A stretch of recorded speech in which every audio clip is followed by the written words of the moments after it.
I'm Hazel, it's Saturday again, which makes it time to sit down and catch up on the WoW news of the week, what I've been up to, and answer some of your questions. This is also your official 9 days until Shadowlands alert. This week in WoW news, the Shadowlands Prepatch event has officially started.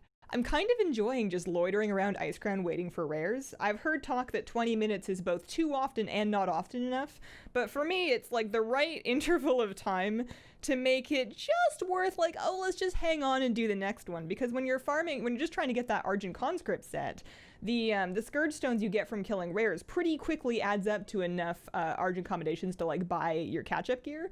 So it's just really tempting to be like, well, I could go do something else, or if I hang around for another like 15 minutes or 11 minutes, then there's going to be another rare spawning. And the Wowhead has updated their Today in WoW display to show you what the next couple of rares are, as well as, oh no, I missed Bronze Gem. The next couple of rares, as well as highlighting when Bronze Gem was, which was 12 minutes ago. Darn it, I don't have my bag yet. I thought I didn't want it. I was talking a big game about how I don't need to carry that much stuff around anyways, and 32 slot bags are fine for me, and I only have 30 slots in my main, and my bags have never been full, and I still want the bag. So I'm camping him on my human priest, and then otherwise just trying to get all of the Argent Conscript transmog that I don't have yet. Luckily, it does seem to learn cross-faction, so if you get a piece on Alliance, the corresponding Horde equivalent will be learned for you, which is good, because otherwise I was going to have a lot of that ahead of me. I have been taking pretty much every character I have, and at least doing the Nathanos World Quest once for the free 115 weapon. That's been very good. I wouldn't really call the event life-changing, but it's getting the job done for me, and it's short. I will say that I'm surprised that we haven't seen the Zombie Plague event yet. That was supposedly... like, they included it in the announcement post, and they didn't, like, specifically say it was coming later, but I have to presume it is, because I have seen no contagious player zombies around yet anyways, so I'm assuming that is coming next week. We are getting more pre-patch event content on this upcoming reset. There's going to be more quests as well as more dailies, so presumably they'll add it in around then, but I don't think it's really connected to catch-up gear or collectibles, so you can safely skip it. It's mostly just to see it and say you were there. Collecting wise, I did have a tough time this week figuring out for once and for all what was a new appearance and what wasn't.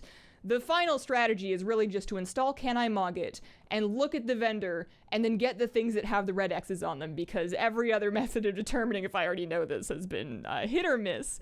The Argent Conscript gear was particularly tricky to me because half of the stuff I did know, evidently from the Uncanny Combatants gear that I bought off the auction house that was tailored, but those appearances were shared, I think, with BFA PvP Season 1, so that confused me greatly. But then some of the pieces are technically new, so Can I Mog It is really just the best way to find out if you still need anything, and like I said, at least they learn cross-faction.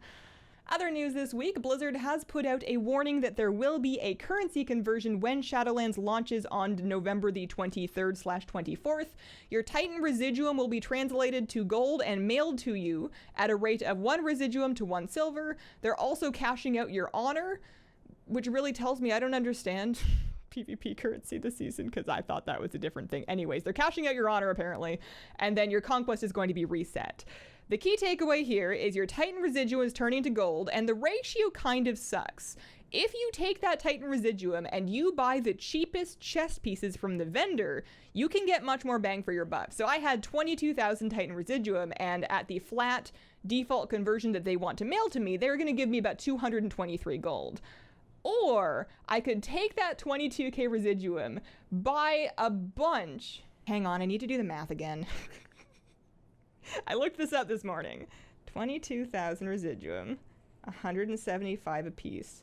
I can take that Titan Residuum and buy 125 cheap chest pieces, item level 100 chest pieces, and those vendor for ballpark 75 gold each. And I'm looking at like 9,400 gold instead of just 223. It's a pretty big increase. The problem is that the item that turns into the chest piece is unique, so basically you buy one, turn it into gear, buy one, turn it into gear, buy one, turn it into gear. And you can vendor them as you go, but you can only buy one at a time because you have to turn it into gear before you can buy another one. So I'm not promising you it's going to be the most fun time you ever spend, but you should know that you could get more gold for your Residuum, assuming that you have some, as long as you don't mind doing that.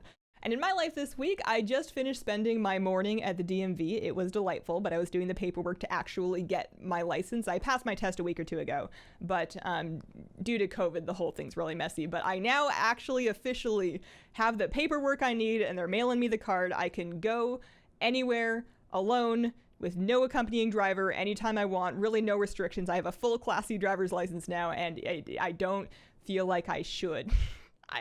I've been driving for a year now, but I don't know if I feel ready to drive alone. I'm gonna have to learn sometime, but I'm scared.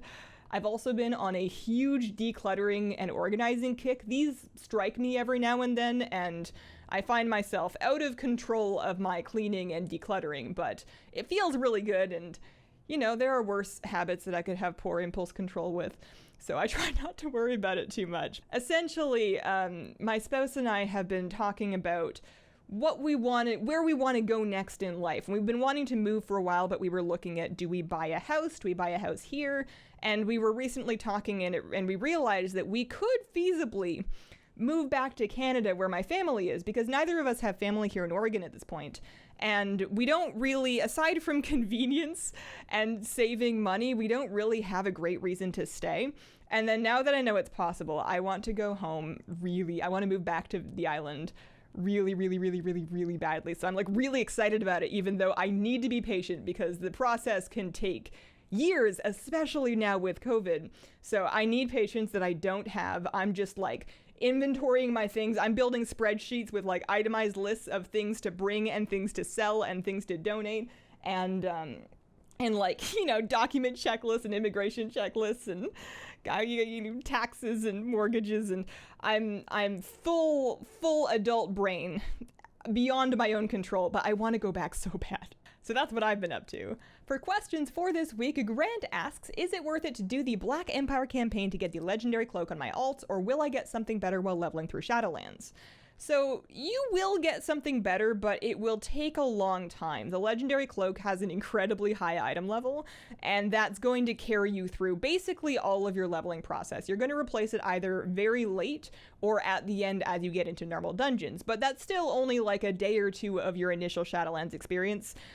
So it's really up to you if it's worth the time to go and get the cloak, because while it's not that much time, it's still a good chunk.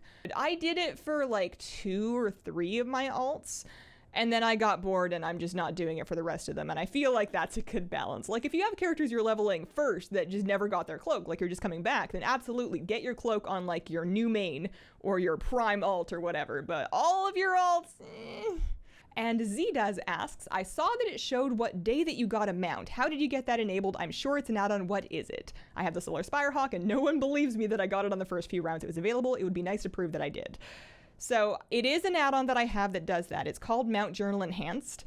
Unfortunately, it does not have retroactive collection data unless the mount in question is tied to an achievement or a feat of strength. So it can retroactively track things like your Headless Horseman mount, your Ashes of Alar, your Invincible. But I think that you're out of luck on the Solar Spirehawk, although if it helps, I believe you. I like that add-on though. It's got a ton of filters for looking through your mounts, and it will also show you things like how many times you've mounted up on a given mount, how far you've gone on it. It's just kind of fun. And Nicola asks, I saw all current pet dungeon guides that you did. They helped me a lot. I'm about to start the latest pet dungeon Blackrock. I saw that you have not done any guides in that yet. Are we going to see it anytime soon? So the short and uncomfortable answer is no, probably not at all, and if at all, unlikely to be anytime soon. And the truth of it is that the format, just videos for pet guides, and particularly pet dungeons when you have just like a slew of strategies, it's just not a great format for it. I've been recommending people use wow-petguide.com. It is a fan site that is so much better suited for helping you find strategies. Because in a video, I can really only show you 1 or maybe 2 strategies with the pets that I have. And if you don't have them, then that sucks. Whereas with WoW Pet Guide, they have many strategies that are submitted and rated and listed. They're updating them all the time for changes, such as the most recent changes we had in the pre-patch, whereas my videos do not get updated in the same way. They have rematch string exports, they have TD scripts, they have a tool for the pet dungeons in particular, where if you link your account, it can scan your pets and show you which of their strategies to use that you have pets for. And then if you're missing any of them, they'll give you a list of which ones you need to go get. It's so much better suited for that purpose that it felt inefficient to prioritize making pet videos over more widely applicable videos such as boss guides and gold videos and add-on videos, because it can be just so much better done in another way, and the visual isn't as needed for that as it is for something like an add-on profile. So short answer is I don't have immediate plans to do it. That doesn't mean I'll never do it, but in the meantime, I got through the Blackrock Depths pet dungeon using WoW-pet guide strategies. It worked great for me, and I recommend them to anybody. And that has been my week. We only have one more of these before Shadowlands, and then we're going to be talking about our first impressions and stuff. Thank you all for watching. If you have a question that you would like me to answer on one of these news videos, please leave it in the comments of the most recent one and include the word question. Stop by a stream sometime if you want, and have a wonderful, wonderful day.